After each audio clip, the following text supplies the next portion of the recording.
Check out carmarshal.com. The link is in the description. They help support us. Breaking news at 11, NBC2 is learning more details about the man who attacked a Lee County deputy on I-75 Monday. Family telling us Edward Struther used to be a corrections officer. Struther led Deputy Dean Bards on a high-speed chase, then got out of his car and started attacking him. Moments later, a Good Samaritan ran over to help. Witnesses say he warned Struther, then shot and killed him when he continued to attack the deputy. NBC2's Delia D'Ambra has been following Struther's tracks in Florida all day. She is live in Ocala, where Struther lived. Edward Struther was a long way from home when he attacked Lee County Sheriff's Deputy Dean Bards yesterday. Struther's family tells me for 22 years he himself wore a badge as a corrections officer in the state of Connecticut. Up until about a year ago, court records show he had no criminal background. That changed last December when Winter Haven police arrested him for punching a security guard at Winter Haven Hospital while a patient there. That was a misdemeanor charge. Records show on November 8th, Struther did not appear for a pretrial hearing in that case, so a judge issued an arrest warrant. That warrant was active when Struther attacked Deputy Bards yesterday and was shot to death by a bystander. Struther's neighbors here in Ocala are shocked to hear what happened and how Struther died. I still can't get over that it happened. It's very surprising.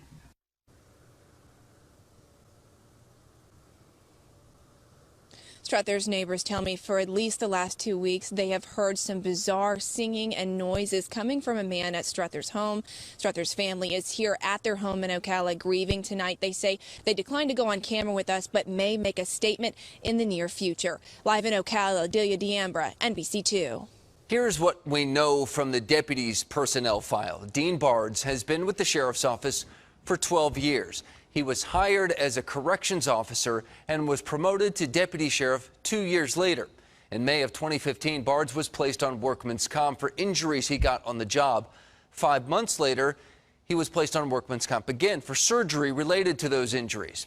A 2013 performance review showed Bards needed improvement. A suspect managed to escape from the back of his patrol car and jump into the Caloosahatchee River. He was placed on paid administrative leave. All in all, though, Deputy Bards has a good record of service, and we're glad he's okay. Now, NBC2 also checked with legal experts to find out if the Good Samaritan who fired the fatal shots would face charges. Attorneys told us that based on the facts so far, it's reasonable to believe the deputy feared for his life and was in imminent danger. And for that reason, the use of excessive force is likely considered justified. Based on everything I've seen and heard, we have a hero. And we have a cop, we have a deputy that was smart enough to realize that his life was in danger and that other lives may in danger if somebody didn't help him. And somebody did. Now, we checked with the state attorney's office to find out if they're reviewing the case. They directed our questions to the Lee County Sheriff's Office. Investigators say the Good Samaritan wants to remain anonymous. The website Blue Lives Matter is praising the man for helping the deputy, but they did not mention his name. Count on NBC2 to bring you the latest developments on this case, both on air and at NBC-2.com.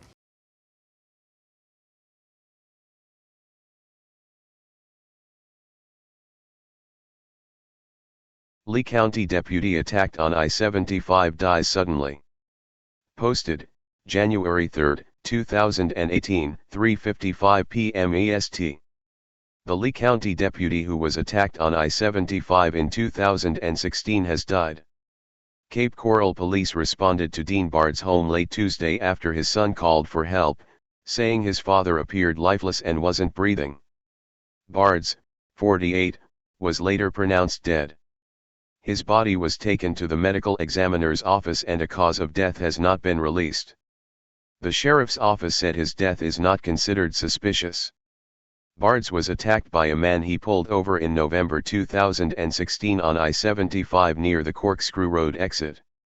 A Good Samaritan came to his aid, shooting and killing the suspect. Bards returned to work after he was cleared of any wrongdoing in the case. He began working for LCSO in 2004 and was promoted to deputy sheriff 2 years later. Count on NBC2 for updates. County. This is Charlotte County Cop Watch, and I wanted to explain what fair use is. You can use pieces of news articles if you're doing it for news reporting, you have commentary, and you're doing it for education purposes. So that's what fair use is, as you can see right here. Another reason why I wanted to make this video is to let you know I have just joined with Patreon. A nice thing with Patreon, I make no money on YouTube. They took the money away years ago, and so this is another way to give, and it's a nice thing too because you can give monthly. You can give $1, $5, $10, whatever. I do 4 to 5 hours a day on trying to wake the sheeple up on how corrupt it is and different ways that you can fight the corruption. So Patreon is a way that you can do it, and then of course the old way is still there. Donate to Charlotte County Cop Watch with PayPal or credit card. So keep that in mind. 4 to 5 hours a day. I make no money, but the corruption happened to me and I'm sick of it, so I'm trying to wake people up. But my wife would love it if if we could get some help out there. There's 47,000 subscribers. Just think if each one of you subscribers just gave let's say actually yes, $1 a month. 47,000 subscribers gave $1 a month. That would be awesome. That's not going to happen. But anyways, that would be great if it did happen. But do the math in your head. Just think about it. Like I said, 4 to 5 hours a day. I get no money from YouTube. YouTube has gone nuts. You can't do anything anymore. They're taking the money away everywhere. So these are a couple different ways that you can still help out with all this time that I put in. And as you know, I'm in a special situation where at least I can do it. 4 to 5 hours a day. We have a cleaning company during the day. That's what allows me to do this, and we're debt free. So this is my hobby. I don't go fishing and all that other crap. I try to save the world.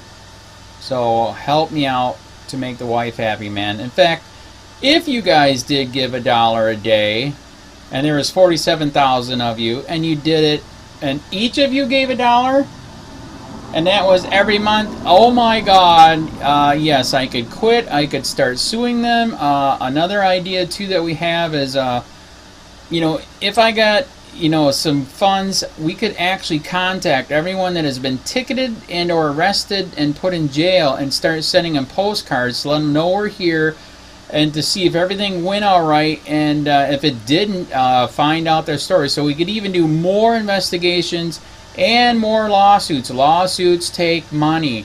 So just think about that. 47,000 of you so far right now. $1 a day. $1 a month on Patreon, or $5 a month Patreon, 10, 20, whatever. Just do the math in your head, help out. This is a lot of work every single day. Thanks.